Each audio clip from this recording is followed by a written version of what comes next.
My fellow Americans, 4 years ago, we launched a great national effort to rebuild our country, to renew its spirit, and to restore the allegiance of this government to its citizens.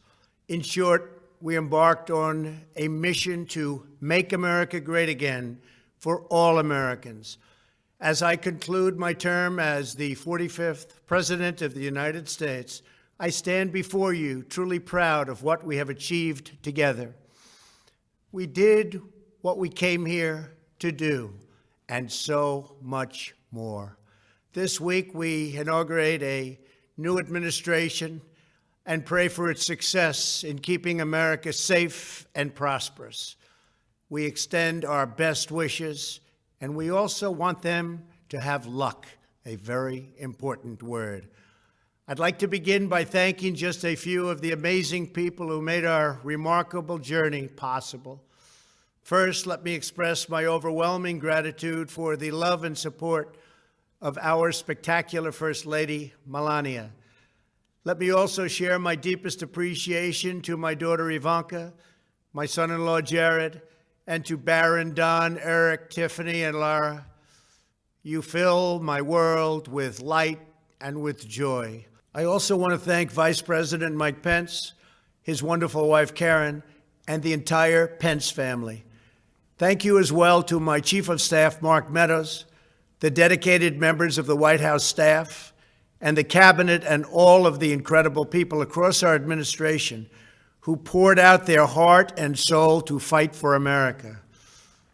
I also want to take a moment to thank a truly exceptional group of people, the United States Secret Service. My family and I will forever be in your debt. My profound gratitude as well to everyone in the White House Military Office, the teams of Marine One and Air Force One, every member of the armed forces, and state and local law enforcement all across our country. Most of all, I want to thank the American people. To serve as your president has been an honor beyond description. Thank you for this extraordinary privilege, and that's what it is, a great privilege and a great honor. We must never forget that while Americans will always have our disagreements, we are a nation of incredible, decent, faithful, and peace-loving citizens who all want our country to thrive and flourish and be very, very successful and good. We are a truly magnificent nation. All Americans were horrified by the assault on our Capitol. Political violence is an attack on everything we cherish as Americans. It can never be tolerated. Now more than ever, we must unify around our shared values and rise above the partisan rancor and forge our common destiny. 4 years ago, I came to Washington as the only true outsider ever to win the presidency. I had not spent my career as a politician, but as a builder looking at open skylines and imagining infinite possibilities. I ran for president because I knew there were towering new summits for America just waiting to be scaled. I knew the potential for our nation was boundless as long as we put America first. So I left behind my former life and stepped into a very difficult arena, but an arena nevertheless with all sorts of potential if properly done. America had given me so much, and I wanted to give something back. Together with millions of hardworking patriots across this land, we built the greatest political movement in the history of our country. We also built the greatest economy in the history of the world. It was about America first because we all wanted to make America great again. We restored the principle that a nation exists to serve its citizens. Our agenda was not about right or left. It wasn't about Republican or Democrat, but about the good of a nation, and that means the whole nation. With the support and prayers of the American people, we achieved more than anyone thought possible. Nobody thought we could even come close. We passed the largest package of tax cuts and reforms in American history. We slashed more job-killing regulations than any administration had ever done before. We fixed our broken trade deals, withdrew from the horrible Trans-Pacific Partnership and the impossible Paris Climate Accord, renegotiated the one-sided South Korea deal, and we replaced NAFTA with the groundbreaking USMCA. That's Mexico and Canada, a deal that's worked out very, very well. Also, and very importantly, we imposed historic and monumental tariffs on China, made a great new deal with China. But before the ink was even dry, we and the whole world got hit with the China virus. Our trade relationship was rapidly changing. Billions and billions of dollars were pouring into the U.S., but the virus forced us to go in a different direction. The whole world suffered, but America outperformed other countries economically because of our incredible economy and the economy that we built. Without the foundations and footings, it wouldn't have worked out this way. We wouldn't have some of the best numbers we've ever had. We also unlocked our energy resources and became the world's #1 producer of oil and natural gas, by far. Powered by these policies, we built the greatest economy in the history of the world. We reignited America's job creation and achieved record low unemployment for African Americans, Hispanic Americans, Asian Americans, women, almost everyone. Income soared, wages boomed, the American dream was restored, and millions were lifted from poverty in just a few short years. It was a miracle. Stock market set one record after another, with 148 stock market highs during this short period of time, and boosted the retirements and pensions of hardworking citizens all across our nation. 401ks are at a level they've never been at before. We've never seen numbers like we've seen, and that's before the pandemic and after the pandemic.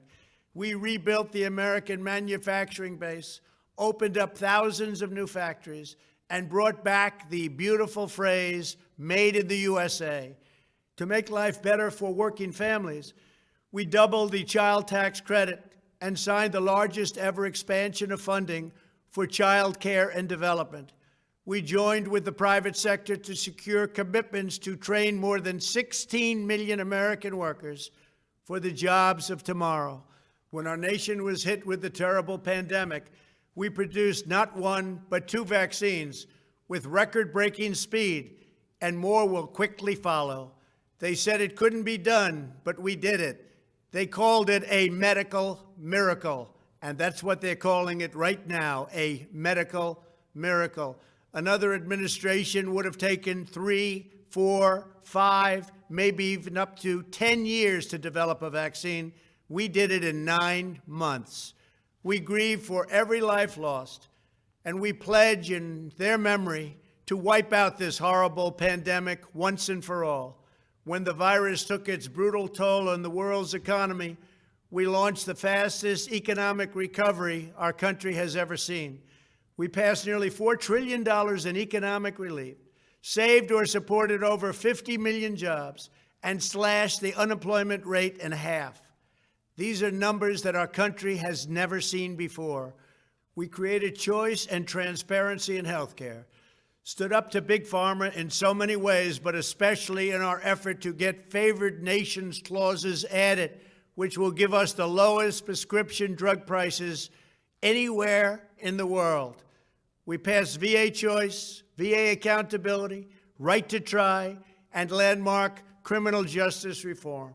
We confirmed 3 new justices of the United States Supreme Court. We appointed nearly 300 federal judges to interpret our Constitution as written. For years, the American people pleaded with Washington to finally secure the nation's borders.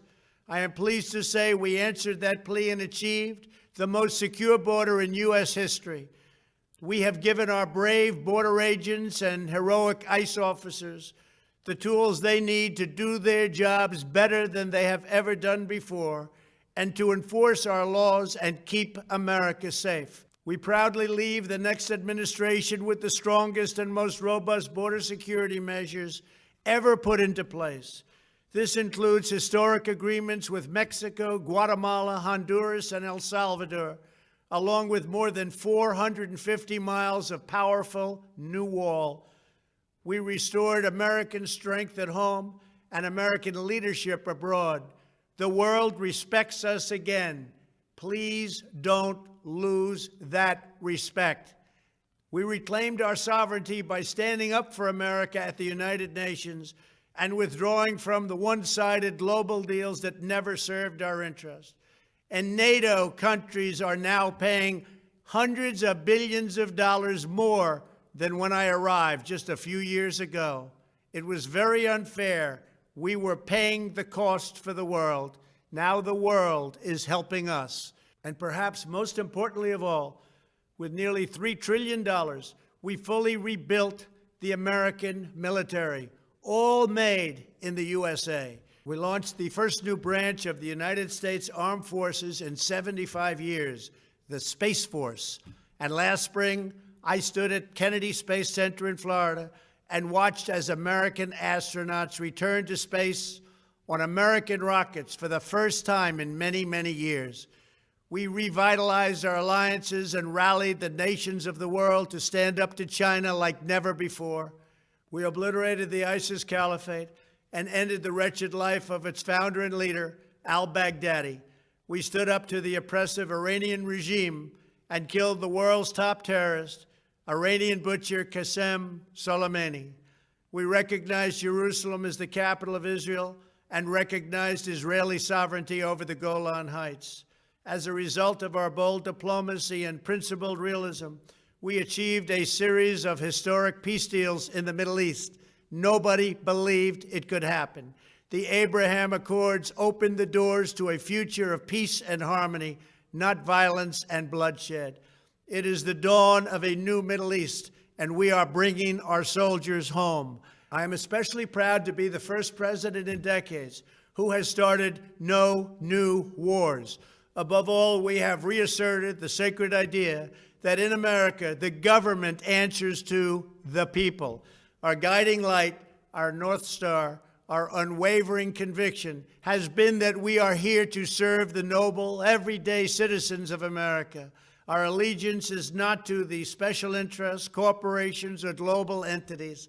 It's to our children, our citizens, and to our nation itself. As president, my top priority, my constant concern, has always been the best interests of American workers and American families. I did not seek the easiest course. By far, it was actually the most difficult. I did not seek the path that would get the least criticism. I took on the tough battles, the hardest fights, the most difficult choices, because that's what you elected me to do. Your needs were my first and last unyielding focus. This, I hope, will be our greatest legacy. Together, we put the American people back in charge of our country. We restored self-government. We restored the idea that in America, no one is forgotten because everyone matters and everyone has a voice. We fought for the principle that every citizen is entitled to equal dignity, equal treatment, and equal rights, because we are all made equal by God. Everyone is entitled to be treated with respect, to have their voice heard, and to have their government listen. You are loyal to your country, and my administration was always loyal to you. We worked to build a country in which every citizen could find a great job and support their wonderful families. We fought for the communities where every American could be safe and schools where every child could learn. We promoted a culture where our laws would be upheld, our heroes honored, our history preserved, and law-abiding citizens are never taken for granted. Americans should take tremendous satisfaction in all that we have achieved together. It's incredible. Now, as I leave the White House, I have been reflecting on the dangers that threaten the priceless inheritance we all share. As the world's most powerful nation, America faces constant threats and challenges from abroad. But the greatest danger we face is a loss of confidence in ourselves, a loss of confidence in our national greatness. A nation is only as strong as its spirit. We are only as dynamic as our pride. We are only as vibrant as the faith that beats in the hearts of our people. No nation can long thrive that loses faith in its own values, history, and heroes, for these are the very sources of our unity and our vitality. What has always allowed America to prevail and triumph over the great challenges of the past has been an unyielding and unashamed conviction in the nobility of our country and its unique purpose in history. We must never lose this conviction. We must never forsake our belief in America. The key to national greatness lies in sustaining and instilling our shared national identity. That means focusing on what we have in common, the heritage that we all share. At the center of this heritage is also a robust belief in free expression, free speech, and open debate. Only if we forget who we are and how we got here could we ever allow political censorship and blacklisting to take place in America. It's not even thinkable. Shutting down free and open debate violates our core values and most enduring traditions. In America, we don't insist on absolute conformity or enforce rigid orthodoxies and punitive speech codes. We just don't do that. America is not a timid nation of tame souls who need to be sheltered and protected from those with whom we disagree. That's not who we are. It will never be who we are. For nearly 250 years, in the face of every challenge, Americans have always summoned our unmatched courage, confidence, and fierce independence. These are the miraculous traits that once led millions of everyday citizens to set out across a wild continent and carve out a new life in the Great West. It was the same profound love of our God-given freedom that willed our soldiers into battle and our astronauts into space. As I think back on the past 4 years, one image rises in my mind above all others. Whenever I traveled all along the motorcade route, there were thousands and thousands of people. They came out with their families so that they could stand as we passed and proudly wave our great American flag. It never failed to deeply move me. I knew that they did not just come out to show their support of me. They came out to show me their support and love for our country. This is a republic of proud citizens who are united by our common conviction that America is the greatest nation in all of history. We are and must always be a land of hope, of light, and of glory to all the world. This is the precious inheritance that we must safeguard at every single turn. For the past 4 years, I have worked to do just that. From a great hall of Muslim leaders in Riyadh to a great square of Polish people in Warsaw, from the floor of the Korean Assembly to the podium at the United Nations General Assembly, and from the Forbidden City in Beijing to the shadow of Mount Rushmore, I fought for you, I fought for your family, I fought for our country. Above all, I fought for America and all it stands for, and that is safe, strong, proud, and free. Now, as I prepare to hand power over to a new administration at noon on Wednesday, I want you to know that the movement we started is only just beginning. There's never been anything like it. The belief that a nation must serve its citizens will not dwindle, but instead only grow stronger by the day. As long as the American people hold in their hearts deep and devoted love of country, then there is nothing that this nation cannot achieve. Our communities will flourish, our people will be prosperous, our traditions will be cherished, our faith will be strong, and our future will be brighter than ever before.